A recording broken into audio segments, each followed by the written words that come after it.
Baik, terima kasih Bu Evi atas kesempatannya, teman-teman semuanya yang sudah hadir pada siang hari ini. Eh, ya, hari ini kita akan masuk di dalam materi yang baru, ya, kelanjutan dari materi sebelumnya yang terkait dengan karakterisasi material anorganik, gitu ya.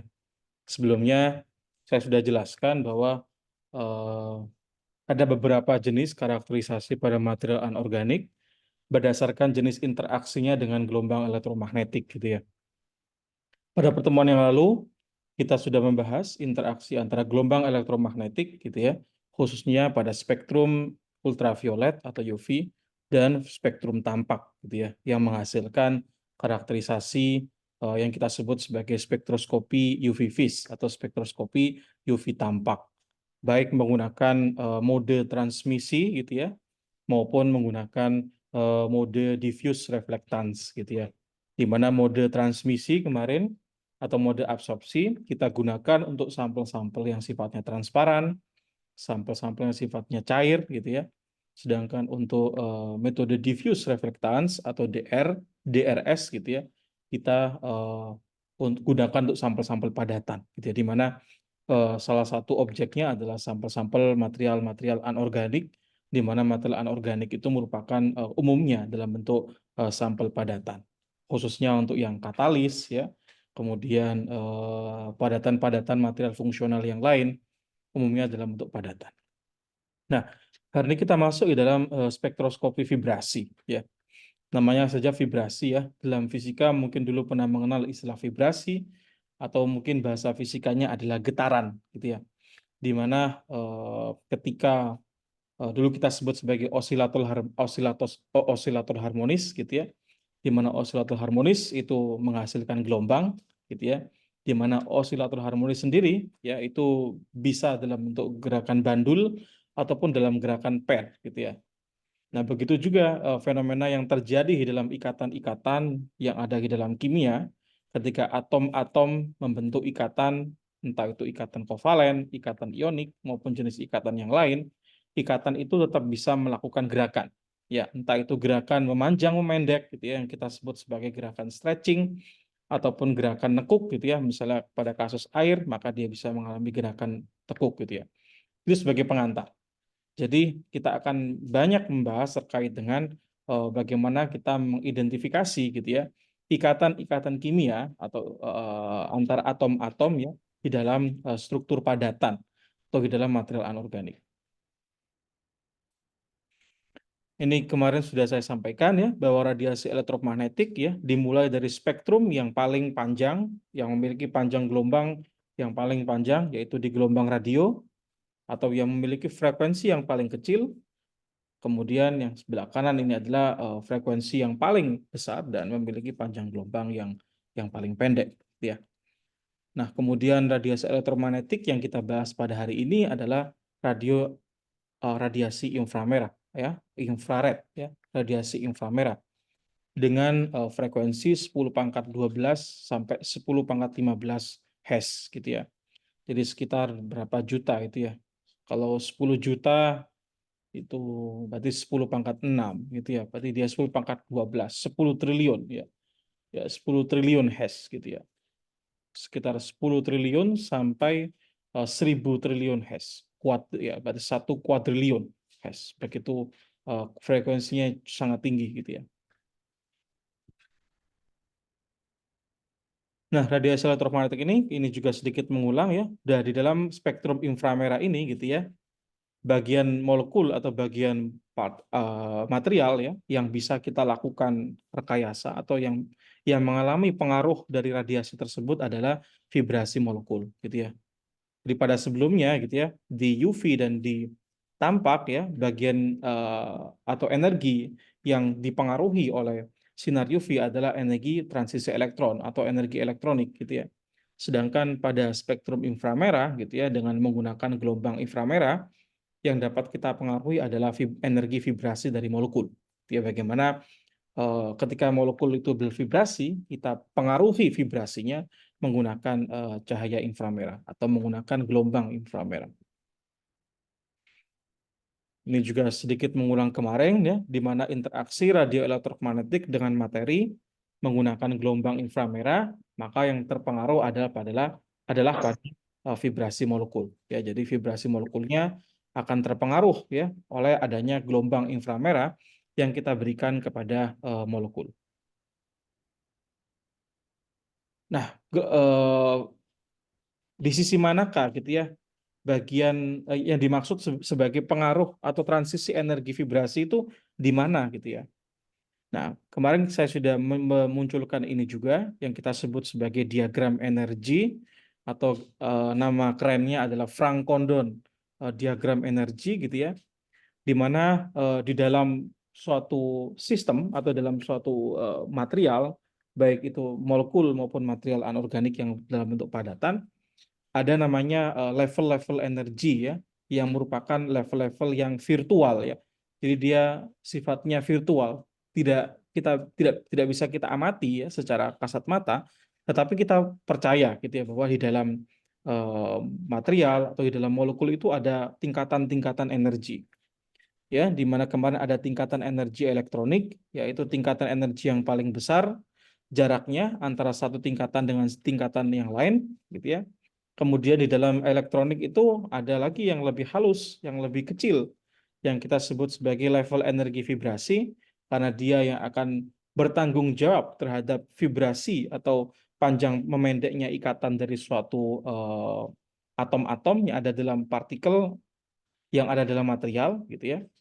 Dan yang lebih kecil lagi adalah level-level energi vibrasi, gitu ya, di mana level-level energi vibrasi itu lebih lebih halus lagi di dalam masing-masing energi vibrasi itu, gitu ya. Nah, transisi energi yang dimaksud itu seperti apa ya? Ya, transisi energi misalnya dari satu keadaan energi vibrasi awal di sini ke energi vibrasi yang lebih tinggi, misalnya ke sini gitu ya. Jadi dia mengalami transisi energi vibrasi. Jadi pada saat kondisi awal, pada saat kita sebut sebagai keadaan dasar atau ground state, dia sudah memiliki keadaan energi vibrasi. Ketika kita berikan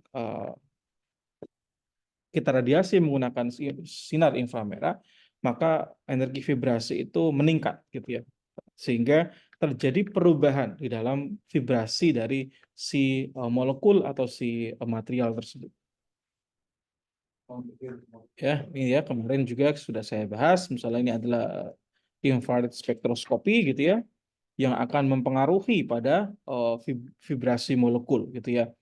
Dengan menggunakan eh, dengan menggunakan spektroskopi ini apa yang kita dapatkan yaitu terkait dengan functional group ya atau gugus fungsi atau ikatan-ikatan kimia yang terkandung di dalam molekul atau material yang kita analisis. Jadi kita tahu nanti ikatan kimianya apa saja gitu ya. Baik itu ikatan kimia organik ya, seperti yang kalian pelajari dalam spektrometri organik ya, maupun ikatan-ikatan anorganik. Dalam hal ini adalah ikatan-ikatan yang melibatkan unsur-unsur atau atom-atom gitu ya, yang merupakan atom-atom yang sifatnya anorganik. Kalau di dalam organik kalian mungkin ikatan C dan oksigen, ikatan oksigen dengan hidrogen, ikatan C dengan fluoride, ikatan C dengan Cl, ikatan C karbonil dan sebagainya. Nah, dalam kasus ini mungkin kalian akan melihat ikatan antara aluminium dengan oksigen misalnya, atau aluminium, oksigen, dan silikon, atau silikon dengan oksigen gitu ya, ataupun ikatan-ikatan yang lain gitu ya, yang sifatnya atau terdiri dari atom-atom yang umumnya ditemukan di dalam senyawa anorganik gitu ya.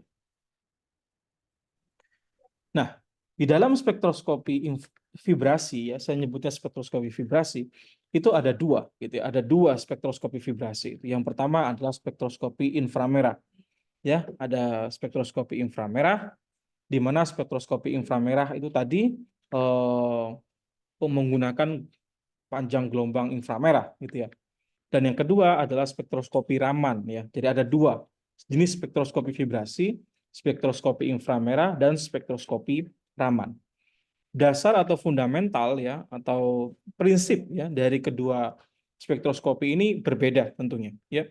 Kalau pada spektroskopi vibrasi inframerah tadi dia mengandalkan transisi energi vibrasi ya, mengandalkan transisi energi vibrasi dari satu keadaan energi vibrasi ke keadaan energi vibrasi yang lain yang lebih tinggi, kemudian dia akan turun kembali. Sedangkan pada fenomena Raman gitu ya, kita tidak menggunakan fenomena transmisi atau fenomena absorpsi. Jadi dalam spektroskopi vibrasi inframerah atau FTIR kalian kenalnya itu menggunakan prinsip transmisi dan absorpsi gitu ya. Sedangkan pada spektroskopi Raman yang kita gunakan adalah hamburan atau spektroskopi scattering ya, scattering spektroskopi. Jadi kita berikan sinar laser kepada sampel, kemudian bagaimana ya profil hamburan yang dihasilkan oleh sampel tersebut gitu ya. Yaitu bedanya prinsipnya ya. Kalau inframerah berbasis transmisi dan absorpsi, kalau pada Raman dia berbasis kepada hamburan. Bagaimana profil hamburan atau scattering ya yang dihambur sinar laser yang dihamburkan oleh molekul atau material tersebut gitu ya. Nanti kita akan bahas. Atau minggu depan kalau seandainya nggak bisa selesai pada hari ini.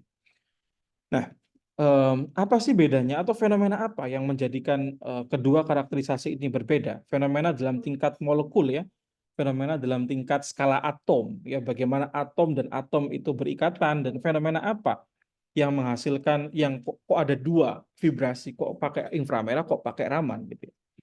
Nah, fenomenanya sebenarnya pada jenis gerakan atau lebih spesifiknya kepada dipole moment atau kepada kepolaran yang dihasilkan dari gerakan tersebut gitu ya.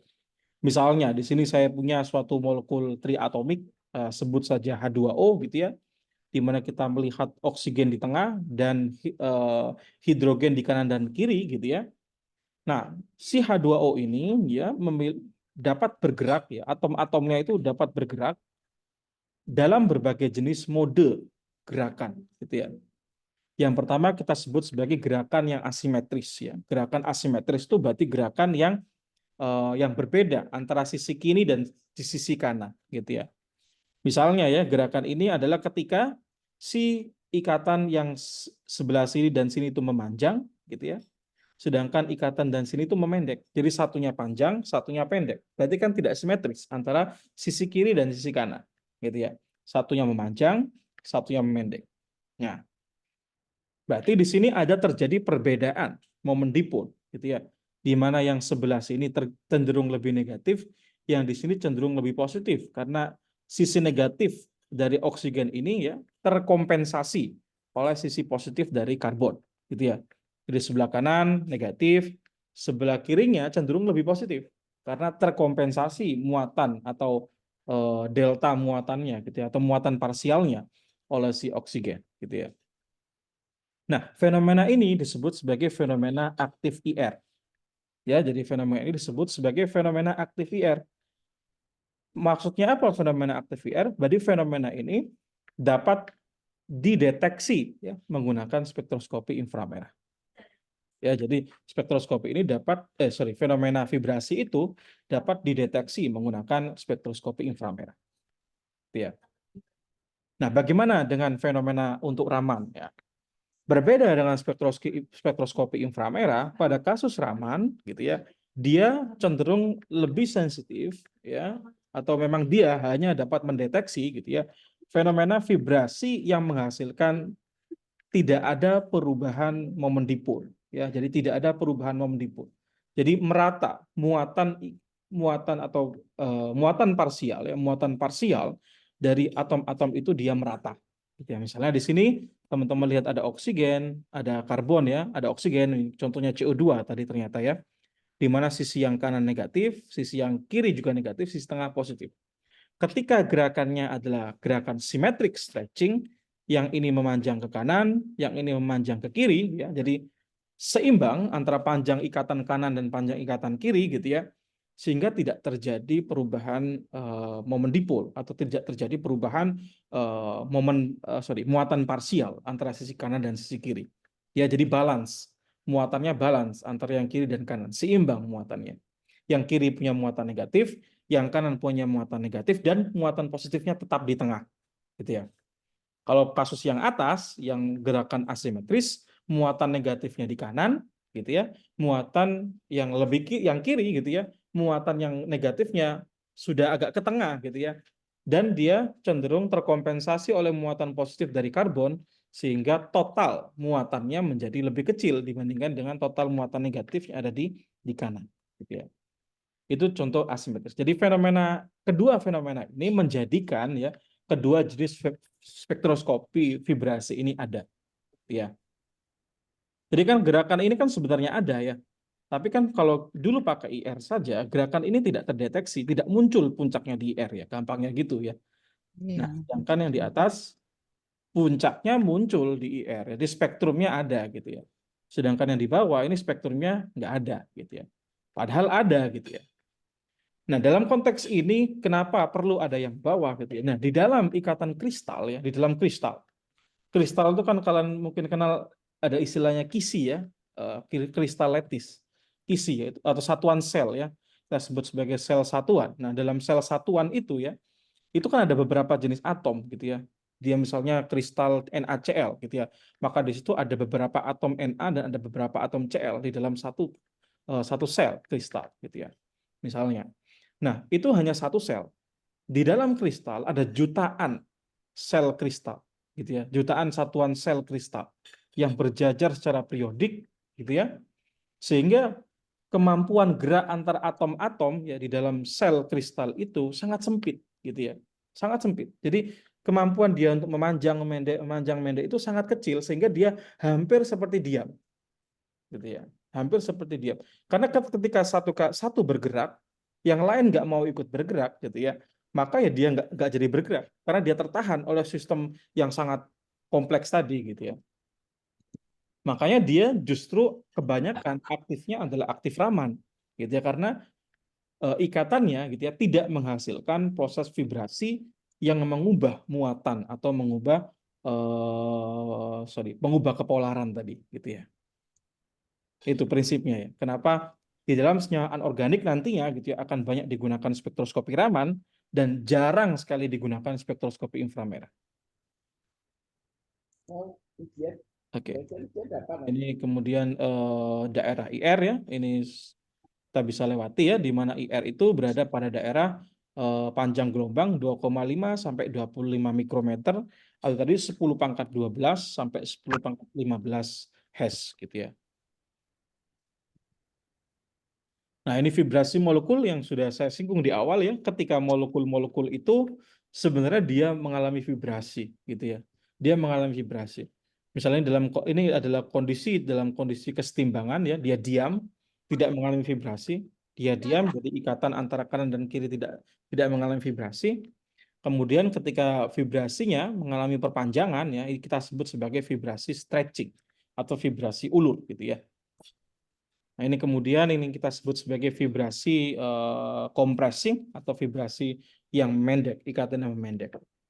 Dan dia secara periodik akan memanjang, mendek, memanjang, mendek, memanjang, mendek, memanjang, mendek gitu ya. Ketika dia mengalami vibrasi stretching atau vibrasi ulur gitu ya. Nah, ini misalnya ya contoh jenis-jenis ikatan ya, ini ikatan antara CH, ikatan antara C dengan Adik saya di BPK itu naiknya bocor 50% ya. Ya. bocor wifi. Nggak, adik saya yang di BPK. Bocor wifi. 50%. Oke. Gaji total. Mana nih wifi ini?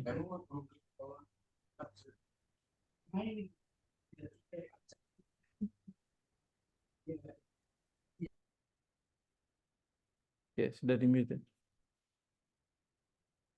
Oke. Oke, saya lanjutkan lagi. Nah, ini adalah contoh ikatan-ikatannya gitu ya. Ketika dia mengalami ini energi ikatannya, kemudian ini adalah frekuensi atau energi yang digunakan pada saat si molekul itu mengalami vibrasi gitu ya. Ya, pada misalnya vibrasi CH dia akan berada pada puncak pada panjang bilangan gelombang 3000 gitu ya. Kemudian CD frekuensi vibrasinya adalah pada bilangan gelombang 2100 ya. Untuk ikatan CC maka dia akan memiliki frekuensi vibrasinya pada 1200 cm pangkat min 1 dan seterusnya gitu ya. Nah, semakin berat atomnya ya, jadi semakin berat atom-atomnya yang berikatan, maka frekuensi vibrasinya akan semakin menurun, gitu ya. Frekuensi vibrasinya akan semakin menurun. Misalnya ya, di sini teman-teman perhatikan antara C dan hidrogen, C itu berapa nomor berat atomnya ya? 12 ya misalnya ya. Kemudian hidrogen tuh nomor masanya 1 gitu ya. Sehingga C dan hidrogen dia memiliki total nomor masanya adalah total MR-nya ya adalah berapa tuh? 13 gitu ya. Kemudian C dengan deuterium ya, deuterium itu adalah hidrogen dengan nomor massa 2 gitu ya. Maka totalnya menjadi 14, maka terjadi penurunan ya. Frekuensinya menjadi 2100. Kemudian CC ikatan antara karbon dengan nomor massa 12 dan 12, maka totalnya adalah 14 gitu ya, sehingga frekuensinya menurun lagi menjadi 1200. Ya. Selain itu juga ya dengan menambahnya banyak ikatan atau menambahnya ikatan vibrasi ya, ini berbalik dengan teori eh, beratnya atom. Kalau semakin banyak ikatannya, maksudnya semakin, kalau ini ikatan tunggal, ini ikatan rangkap, maka terjadi peningkatan energi vibrasi ya. Terjadi peningkatan energi vibrasi atau peningkatan frekuensi dalam hal ini. Nah, untuk menentukan mode vibrasi ini sebenarnya juga bagian dari kimia fisik, tapi mungkin saya jelaskan secara sekilas gitu ya. Bagaimana sih kita menentukan mode vibrasi? Nah, sebenarnya mode vibrasi itu dapat kita tentukan menggunakan rumus 3N dikurangi 6 ini ya. Jadi N itu adalah jumlah atomnya dikurangi dengan 6. Misalnya dalam konteks yang bawah, dia air ya. Jadi air ini berapa mode vibrasinya? Ya 3 kali 3 dikurangi dengan 6. Berarti 9 dikurangi 6 sehingga dia punya 3 mode vibrasi gitu ya. 3 dikali dengan 3 karena jumlah atomnya itu 3 dikurangi dengan 6 dari 9 kurang 6 3 sehingga dia punya 3 mode vibrasi. Mode vibrasi symmetric stretching atau ulur simetris, mode vibrasi anti symmetric stretching ya, dan mode vibrasi bending atau tekuk ya, atau kita sebut sebagai istilahnya scissoring atau seperti gunting gitu ya, seperti gunting gerakannya. Sehingga disebut sebagai bending atau scissoring. Nah, secara kualitatif biasanya gitu ya, kita seringkali menggunakan spektroskopi inframerah ini untuk analisis fingerprint atau analisis kualitatif gitu ya. Analisis kualitatif di mana analisis kualitatif ini digunakan untuk apa gitu ya. Nah, setiap molekul itu akan memiliki spektrum vibrasi yang khas gitu ya. Jadi setiap molekul atau setiap ikatan tadi akan memiliki spektrum vibrasi yang khas. Sehingga pada puncak-puncak tertentu, kalau ada pada bilangan gelombang atau frekuensi tertentu akan muncul puncak, maka kita akan tahu dia puncak apa, gitu ya. Karena setiap molekul atau setiap ikatan, setiap mode vibrasi, dia memiliki posisi yang akan tetap. Sehingga kita bisa gunakan sebagai analisis kualitatif, gitu ya. Di panjang gelombang, di bilangan gelombang itu ada ikatan atau ada gugus fungsi apa, ya. Misalnya tadi di sebelumnya ya, pada bilangan gelombang 3000, kalau muncul puncak, ya kemungkinan adalah puncak CH gitu ya, puncak dari CH gitu ya. Sebaliknya misalnya pada 1200 kalau muncul puncak, maka pasti itu adalah puncak dari CC kemungkinan besarnya. Karena dia merupakan sifatnya khas untuk masing-masing gugus fungsi atau masing-masing ikatan.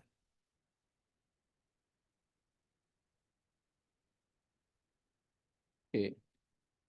Ini tadi sudah kita pelajari ya, ada istilah aktif IR dan istilah tidak aktif IR ya, di mana aktif IR tadi adalah fenomena vibrasi yang menghasilkan perubahan momen dipol atau perubahan distribusi muatan pada molekul gitu ya. Itu kalau dia aktif IR, kalau tidak aktif IR maka tidak terjadi proses perbedaan distribusi muatan pada suatu molekul gitu ya. Oke, ini prinsip dari spektroskopi inframerah gitu ya, di mana di sini ada filamen Ya, filamen ini yang digunakan untuk memproduksi sinar inframerah, gitu ya. Kemudian sinar inframerah yang dihasilkan akan apa namanya dipancarkan gitu ya kepada mirror-mirror atau cermin-cermin, kemudian cermin itu akan satunya dilewatkan kepada reference atau standar, satunya akan dilewatkan kepada sampel gitu ya. Kemudian keduanya akan dibandingkan gitu ya antara spektrum dari standar dan spektrum dari sampel, di mana umumnya biasanya standarnya yang dipakai adalah KBR misalnya gitu ya.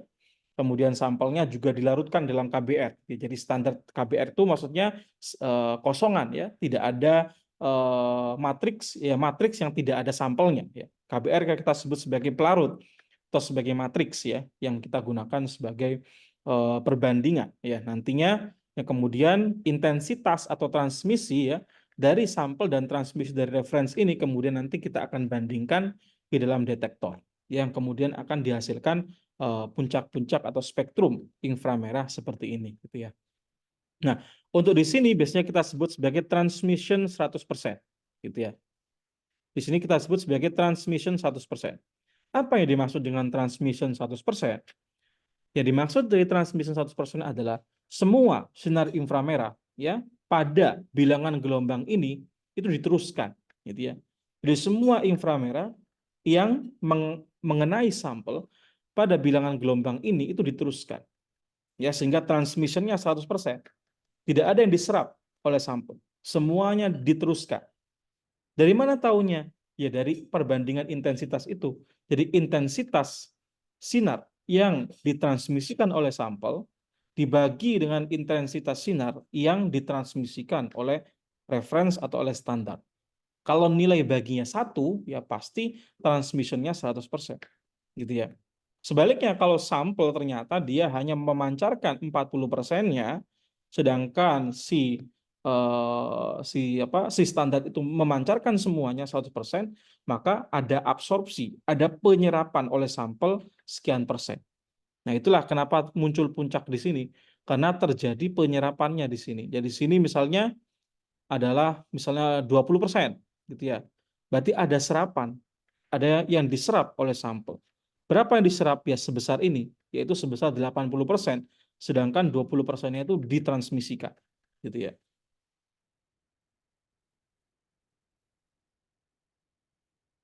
Nah, ini beberapa keunggulan dari spektroskopi inframerah gitu ya. Dia memiliki sensitivitas yang baik, kemudian memiliki energi yang lebih rendah, alatnya juga lebih murah dibandingkan dengan Raman gitu ya. Kemudian scanningnya juga bisa cepat, ya bisa 1 sampai 2 detik untuk kita set ya, untuk tergantung scanning yang kita inginkan tentunya ya. Jadi kalau kita pengennya scanning yang lama, misalnya ya kita membutuhkan waktu yang lebih lama, tapi bisa menghasilkan data yang lebih cepat gitu ya dibandingkan dengan spektrum Raman misalnya. Ya, jadi take several scans, jadi kita bisa mengambil beberapa scan untuk satu sampel, kemudian kita rata-ratakan nanti posisi puncak-puncaknya. Otomatis akan dilakukan oleh alat gitu ya.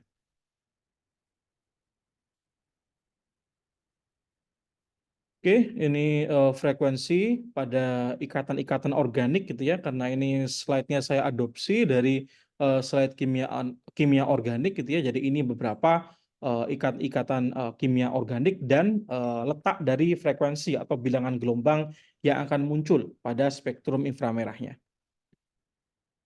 Kemudian ini ikatan antara karbon dan hidrogen ya, ada ikatan yang sifatnya kita sebut sebagai CH-sp3 ya, karena ikatan CH ini melibatkan atom C yang memiliki hibridisasi sp3 ya. Jadi dia atom C yang berikatan dengan ikatan tunggal. Ya gampangnya ya. Kemudian di sini adalah CH-sp2 berarti atom C yang berikatan dengan ikatan rangkap. Jadi CH di mana atom C-nya ini memiliki ikatan rangkap gitu ya, entah dengan oksigen atau eh, dengan C yang lain gitu ya. Kita sebut sebagai CH-sp2 karena hibridisasi dari atom C-nya adalah sp2. Dibuka lagi istilah hibridisasi mungkin teman-teman ya. Kemudian di sini ada atom ikatan CH dengan hibridisasi sp. Jadi atom C-nya berikatan dengan ikatan rangkap 3 ya dengan atom C. Nah, ini contoh ya spektrum dari alkana. Jadi alkana itu adalah hidrokarbon dengan ikatan jenuh atau milik ikatan tunggal semuanya. Maka di sini ada puncak CH. CH apa?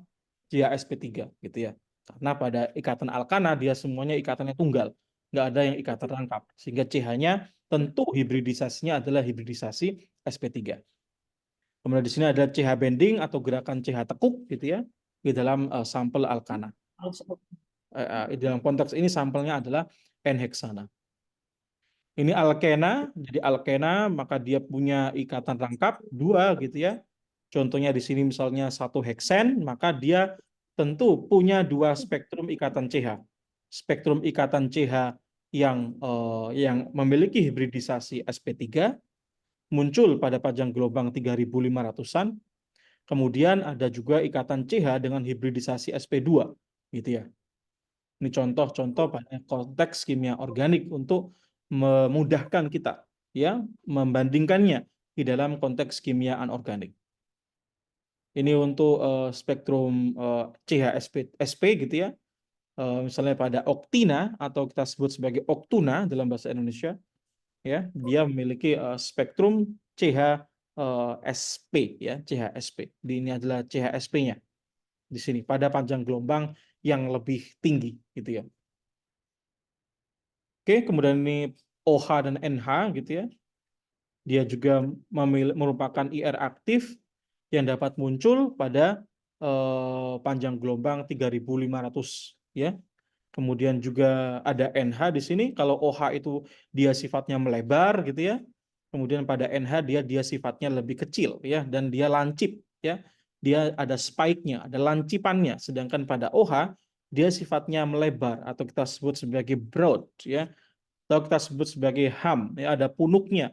Nah, ini ada punuknya di sini ya. Jadi spektrumnya ada punuknya. Kalau pada NH kita sebut sebagai spike karena dia ada jarum atau ada lancipannya. Oke, kemudian ini ikatan karbonil atau ikatan CO, saya bisa cepat di sini, di mana CO akan muncul di daerah 1700-an gitu ya, di daerah 1700-an, misal di sini 1718 untuk suatu keton yang kita sebut senyawanya adalah heptanon. Kemudian ini untuk OH ya, yang dia memiliki ikatan hidrogen. Ya, ini ikatan hidrogen bisa terjadi pada organik maupun anorganik, gitu ya. Sehingga fenomena ini mungkin karena lihat di dalam sampel-sampel anorganik. Ya, misalnya di sini OH-nya dia melebarnya mulai dari 3.500 sekian sampai 2.500. Pelebaran itu terjadi akibat adanya ikatan hidrogen, gitu ya. Kemudian ini ikatan antara CO ya pada beberapa jenis senyawa gitu ya. Ikatan antara karbon dan nitrogen pada amina maupun pada amida ya. Ini contohnya kepada ikatan CN dan nitril ya. Kemudian ini adalah summary ya dari beberapa ikatan organik gitu ya yang ada gitu. Jadi pada misalnya untuk NH dia akan muncul di daerah ini gitu ya. Untuk OH dia akan muncul di daerah ini, ikatan CH akan muncul di daerah ini. Jadi ini mempermudah kita untuk melakukan analisis fingerprinting ataupun analisis kualitatif ya pada puncak-puncak inframerah. Nah, itu adalah pengantar ya dari penggunaan spektroskopi inframerah. Dan sebagai pengantar tadi saya sampaikan bahwa kita menggunakan konteks di dalam senyawa organik. Karena dia akan lebih mudah kalau kita belajar pada konteks senyawa organik terlebih dahulu. Oke, ini kemudian kekuatan dan limitasi dari IR, ya, di mana IR sendiri itu nggak bisa kita gunakan untuk menentukan struktur. Dan apa yang kita dapatkan dari IR tadi hanya ikatan-ikatan saja. Kita nggak bisa memprediksi struktur. Tapi kita tahu ada ikatan-ikatan tersebut gitu ya yang ada dalam IR. Apa pentingnya?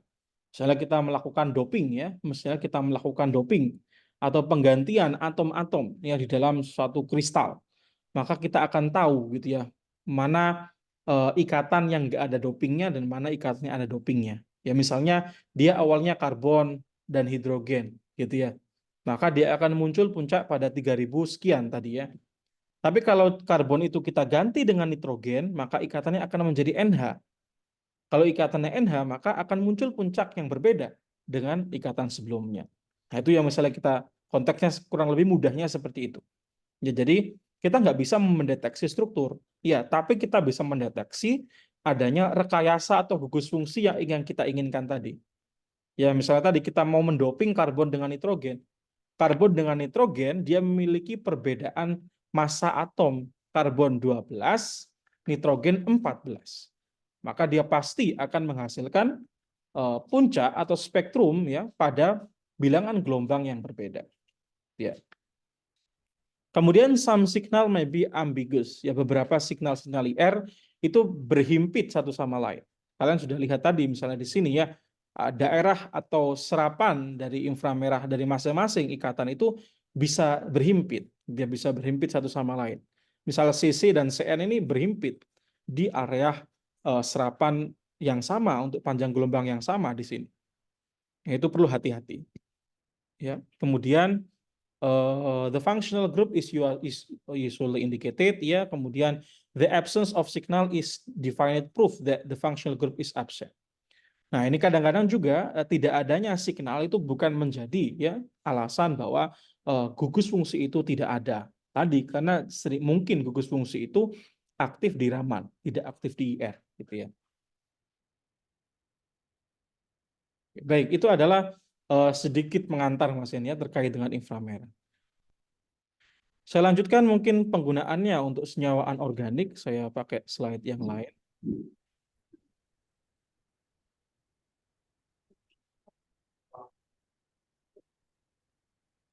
Apakah sudah muncul ya di teman-teman? Muncul, Pak. Oke.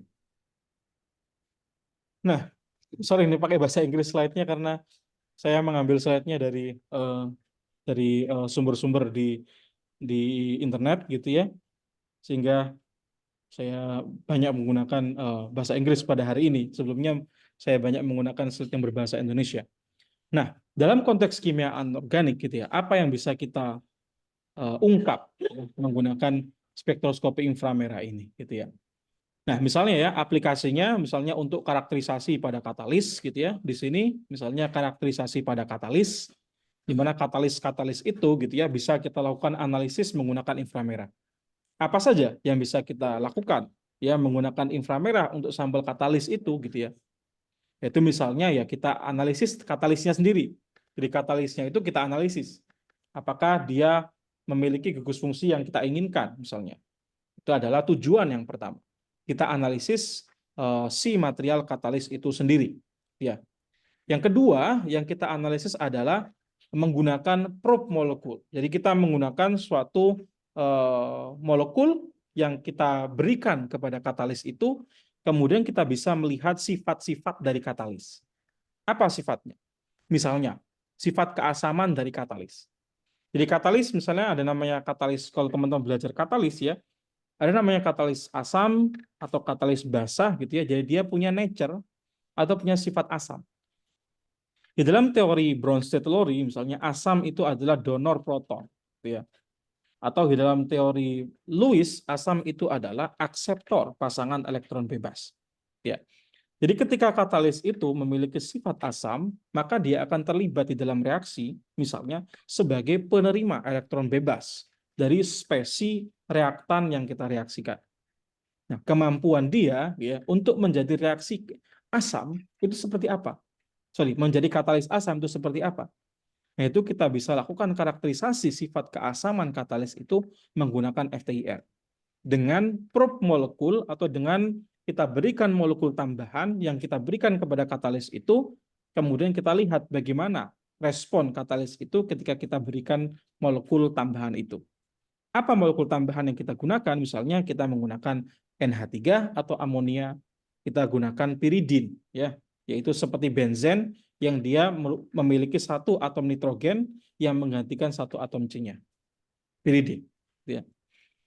Atau kita bisa menggunakan karbon, CO, karbon monoksida, dan nitrogen monoksida untuk melihat situs-situs aktif ya pada suatu katalis. Ini juga terkait dengan struktur ya, khususnya struktur pada luar katalis itu. Apakah dia memiliki struktur yang mendukung ya dia sebagai katalis asam, atau dia memiliki struktur yang memiliki situs aktif ya, yang memudahkan dia atau yang menjadikan dia dapat berfungsi sebagai katalis, gitu ya. Dalam konteks yang lain, misalnya digunakan untuk mekanisme reaksi, gitu ya, bagaimana kita bisa menganalisis mekanisme suatu reaksi yang terjadi ketika dia melibatkan suatu katalis, gitu ya. Kemudian kita juga bisa melihat adanya pembentukan ikatan-ikatan yang baru di dalam katalis, gitu ya. Misalnya katalis itu dia bereaksi dengan suatu zat, ya, apakah terbentuk ikatan baru pada katalis itu, gitu ya, atau dia mengalami deaktivasi. Jadi situs aktifnya hilang, ya, ketika dia setelah membantu proses reaksi suatu zat, gitu ya. Kemudian kita juga bisa melihat ya bagaimana reaktan dan produk yang dihasilkan dari suatu reaksi. Ini beberapa aplikasi dari spektroskopi inframerah dalam konteks karakterisasi material anorganik, khususnya terkait dengan gugus fungsi atau ikatan-ikatan yang menjadi perhatian kita. Oke, ini bisa kita lewati ya karena spektrum elektromagnetik. Kemudian sebenarnya inframerah juga bisa kita gunakan di dalam sampel-sampel yang memiliki fasa gas dan memiliki fasa padatan. Umumnya kan kita menggunakan inframerah untuk sampel cairan, ya, di mana sampel cairan itu misalnya kita teteskan kepada KBR atau sebagai pelarut padatnya, gitu ya. Tetapi sebenarnya inframerah juga bisa kita gunakan dalam mode gas maupun mode padatan, ya.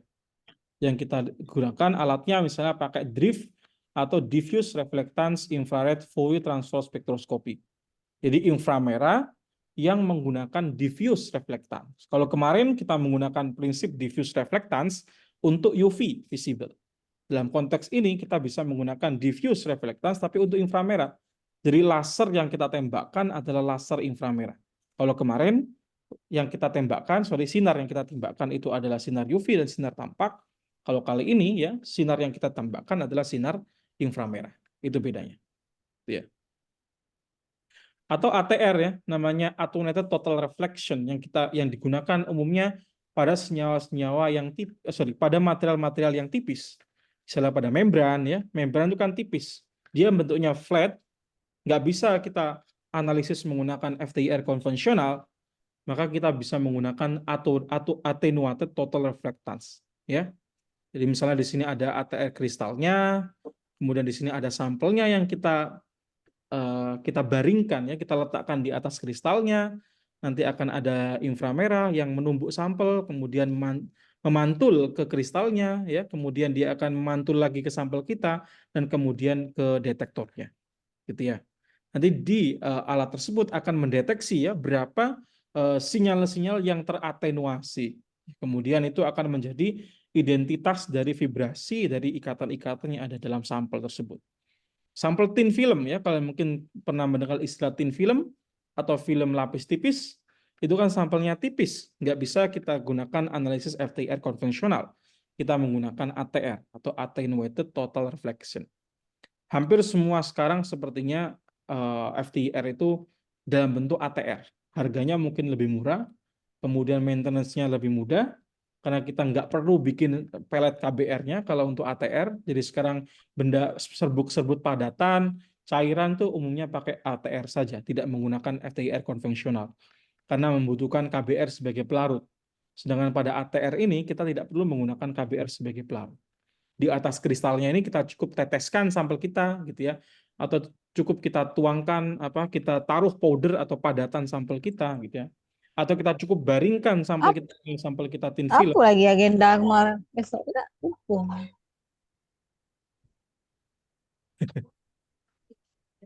Nah ini contoh misalnya ya pada struktur katalis Re2O7 Al2O3 yang kita lakukan analisis. Nah ini nih ya, ini adalah beberapa ya karakteristik ya dari ikatan antara ALOH gitu ya, ikatan antara ALOH yang ada di dalam katalis Re2O7 gamma Al2O3. Nah, di sini kita lihat ya, ini adalah puncak yang menunjukkan basisitas atau sifat basah, ini sifatnya netral dan dia sifatnya asidik di sini gitu ya. Nah, kemudian ketika kita tingkatkan loading Al2O3 ya, ini namanya impregnasi atau kita sebut sebagai Al2O3 impregnasi, jadi Re2O7 ini ya, kita letakkan di permukaan Al2O3. Ya, kita letakkan di permukaan Al2O3. Nah, kita sebut sebagai impregnasi. Ya. Nah, semakin besar loadingnya atau semakin besar Re2O7 yang kita letakkan di permukaan Al2O3, gitu ya, akan menghasilkan spektrum yang berbeda. Di sini kita lihat puncak basicity-nya atau kebasaannya ya, ini akan semakin ke bawah semakin menurun. Jadi semakin kita tambahkan Re2O7, maka puncak kebasaannya akan semakin menurun. Jadi katalis itu menjadi kurang basah. Gitu ya. Katalis itu menjadi kurang basah. Kemudian bagaimana puncak netralnya? Puncak netralnya tetap. Kemudian bagaimana keasamannya? Ya, puncak-puncak yang menunjukkan keasamannya gitu ya. Oh, ternyata puncak keasamannya meningkat ketika dia 3%, kemudian dia stabil. Ya, jadi puncak keasamannya dengan meningkatnya gitu ya, dengan meningkatnya penambahan Re2O7 pada katalis gamma Al2O3, ternyata sifat keasamannya hampir tetap atau ya sedikit meningkat. Ya, sedangkan sifat kebasaannya semakin hilang. Ya, jadi ini kita gunakan FTIR untuk mengidentifikasi ya sisi keasaman atau sifat keasaman dan sifat kebasaan dari suatu katalis. Ini juga struktur ya. Apakah dia memiliki struktur yang mendukung keasaman? Ya, apakah dia memiliki struktur yang mendukung kebasaan gitu ya. Nah, ini tadi mungkin itu untuk mengidentifikasi terkait dengan mekanisme reaksi metatesis ya dari propilen menggunakan katalis Re2O7 Al2O3. Ini mungkin saya lewati. Nah, ini adalah model for Re site based on inframerah gitu ya. Dari mana ya? Ini untuk tadi katalis yang tadi. Ini adalah Al3 plusnya gitu ya. Kemudian ini adalah Re2O7 tadi. Re2O7 dan Al3 plus pada gamma alumina. Kemudian si oksigen di sini dapat membentuk ikatan gitu ya. Kemudian sehingga Re4 on Lewis site not active gitu ya. Kemudian ketika dia membentuk ikatan di sini dia terbentuk ikatan antara Al dan oksigen gitu ya. Kemudian di sini ketika kondisinya ya Al dan Al ini keduanya mengikat oksigen dari Re ini gitu ya. Nah, di sini dihasilkanlah basic OH yaitu apa namanya? Hidroksida yang basah gitu ya yang digantikan oleh ReO4 gitu ya. Dia sedikit aktif atau slightly aktif. Dalam kasus yang ini gitu ya, dia acidic OH-nya atau OH asamnya gitu ya digantikan dengan ReO4.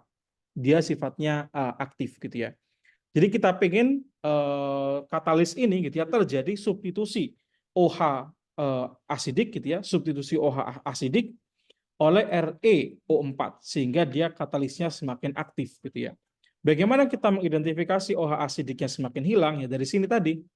Apakah sifat asidiknya semakin menurun gitu ya atau sifat asidiknya meningkat gitu ya. Jadi yang kita inginkan misalnya tadi sisi asidiknya hilang.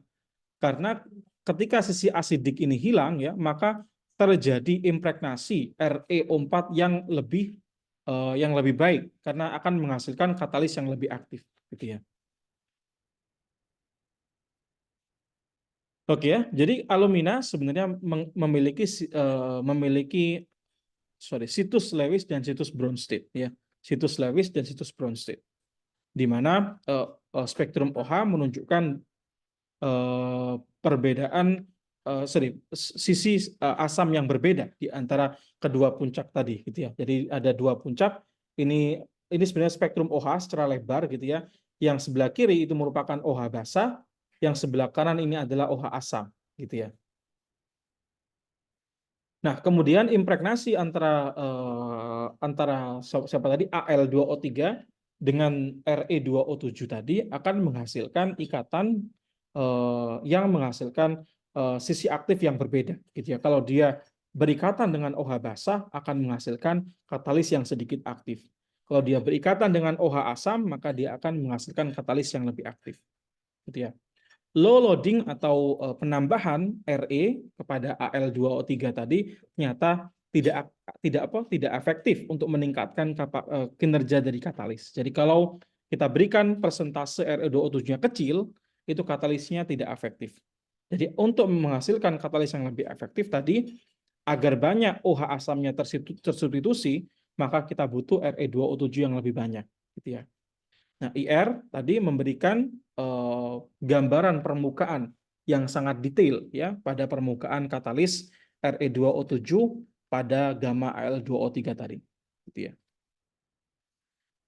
Ini contoh yang lain pada kasus fluoridasi atau kita impregnasikan fluoride pada Al2O3 dengan menambahkan asam HF kepada Al2O3 yang kemudian akan terbentuk FAL2O3 atau F yang terimpregnasikan pada permukaan Al2O3. Bagaimana struktur FAL2O3 itu? Apakah dia memiliki situs asam? Apakah dia memiliki apakah dia memiliki situs asam, asamnya Lewis atau asamnya Bronsted, dan berapa banyak misalnya, gitu ya. Nah, kalau dalam kasus ini kita menggunakan probe molekul. Kita menggunakan molekul yang akan kita injeksikan atau kita berikan kepada katalis tadi untuk mengidentifikasi apakah katalis itu memiliki sifat asam atau tidak, gitu ya. Nantinya si piridin ini ya, kita menggunakan probe molekulnya adalah piridin, akan terabsorpsi. Jadi si piridin itu akan terabsorpsi pada situs asam dari katalis tersebut dan menghasilkan tentunya perubahan spektrum. Tadi karena terbentuk ikatan baru, maka ada perubahan spektrum FTIR pada sampel tadi. Ya. Lewis acid atau asam Lewis dan asam Bronsted akan menghasilkan spektrum IR yang berbeda. Ya, jadi ketika si nitrogen dari si piridin ini berikatan dengan sisi asam Lewis, dan ketika nitrogen ini berikatan dengan sisi asam Bronsted akan menghasilkan spektrum IR yang berbeda. Ya. Kita lihat misalnya di sini.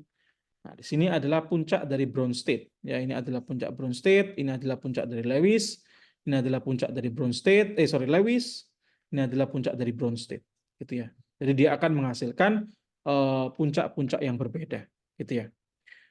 Nah, ini misalnya contohnya ya, ini after absorption of pyridine yang yang kedua kemudian after addition of H2O ya.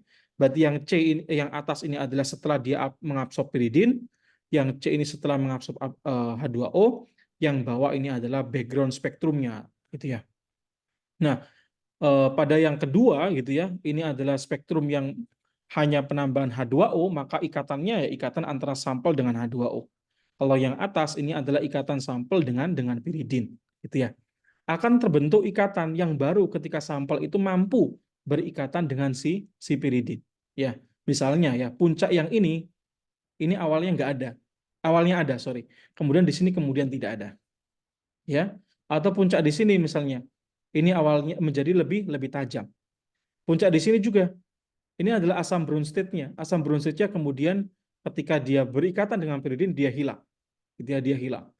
Maka di situ kita bisa identifikasi apakah dia memiliki sisi asam Bronsted atau sisi asam Lewis, gitu ya. Dengan muncul dan tidaknya puncak ketika dia berikatan itu, gitu ya. Nah, ini prinsipnya kalau dia situs asam Lewis ketika dia berikatan dengan H2O, maka dia akan berubah menjadi sisi asam Bronsted, gitu ya.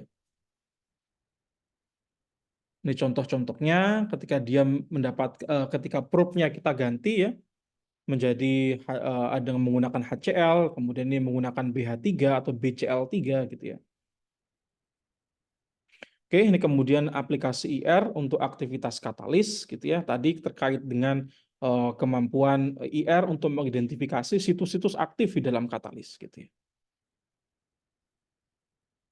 Nah, ini kita lihat persen F ini adalah kadar dari fluoride yang kita tambahkan dan peningkatan dari sisi asam Bronsted ya yang pada katalis tersebut ya.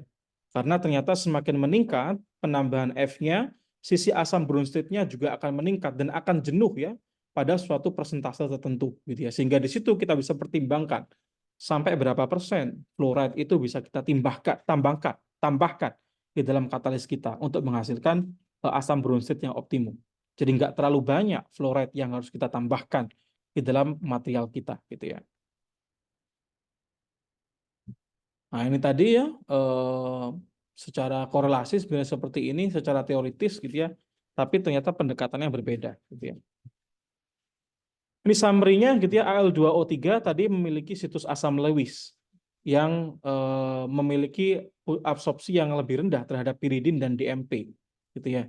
Kemudian FAL2O3 ketika ditambahkan gugus fluoride pada Al2O3 gitu ya, dia situs Lewisnya akan memiliki ikatan yang lebih lemah terhadap DMP, tapi dia akan memiliki ikatan yang lebih tinggi terhadap DMP, gitu ya.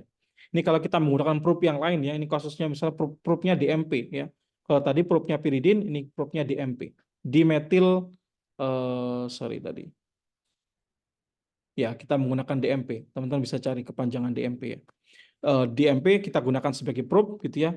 Dimetilpiridin ya. Dimetilpiridin. DMP ini kita gunakan sebagai probe.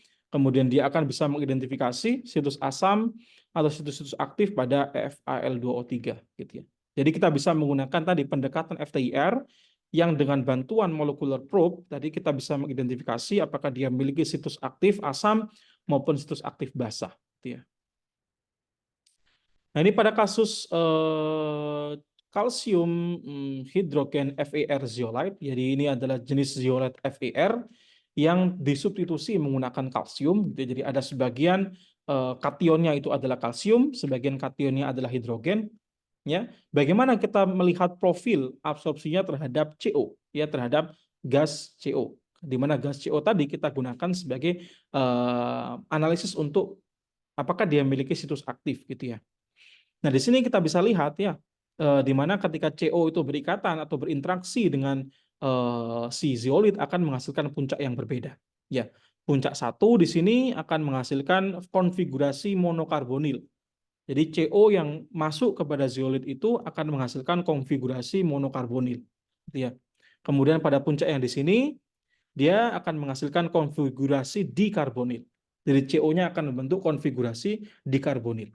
Ya. Kemudian pada puncak yang lebih tinggi di sini, dia akan menghasilkan konfigurasi trikarbonil.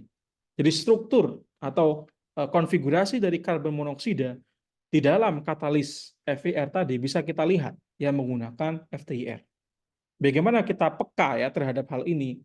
Dan tentu kita harus banyak baca ya, banyak melakukan studi literatur gitu ya, sehingga fenomena-fenomena ini itu kita menjadi peka gitu ya. Oh, material kita itu misalnya yang kita inginkan itu punya struktur yang menghasilkan konfigurasi karbonil trikarbonil.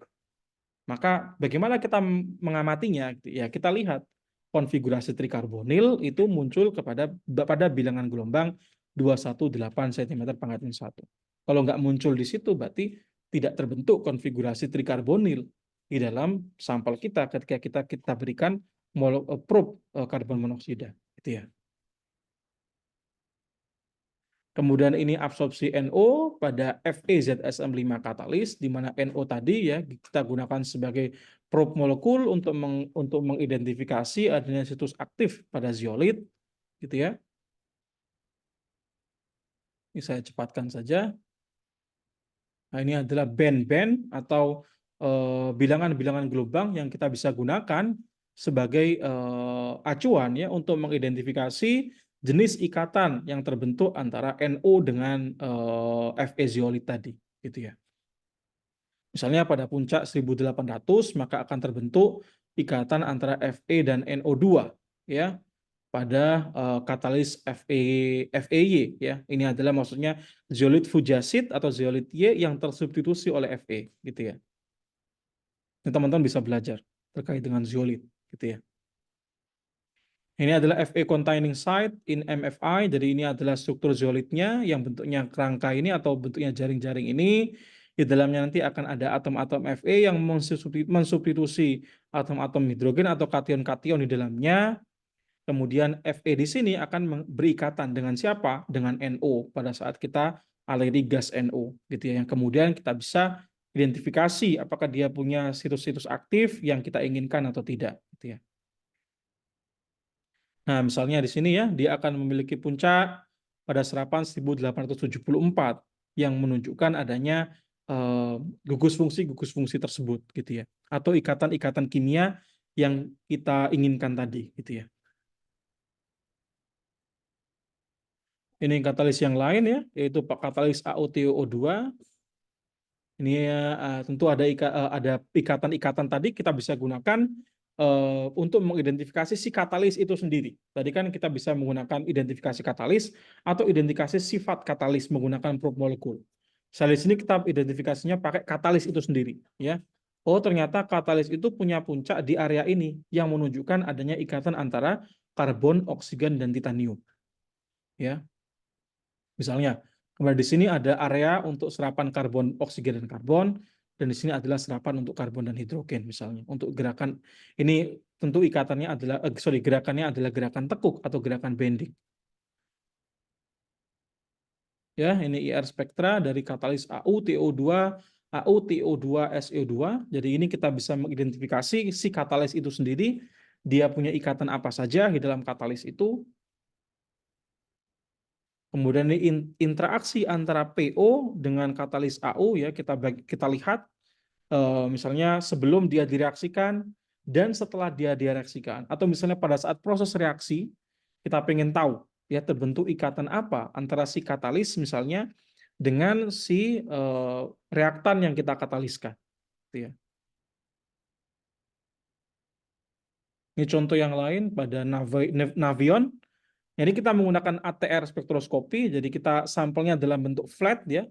Kalau kalian tahu Navion ini adalah polimer, dia seringkali digunakan sebagai backbone pada membran, sehingga dalam konteks ini sepertinya sampelnya adalah sampel membran yang kemudian dianalisis menggunakan ATR spektroskopi. Nah, ini misalnya ya. Ini water graph of ini untuk melihat, dan ini teman-teman bisa membuat spektrum seperti ini. Jadi kita buat secara real time, ya. Kita buat secara real time. Maksudnya apa real time?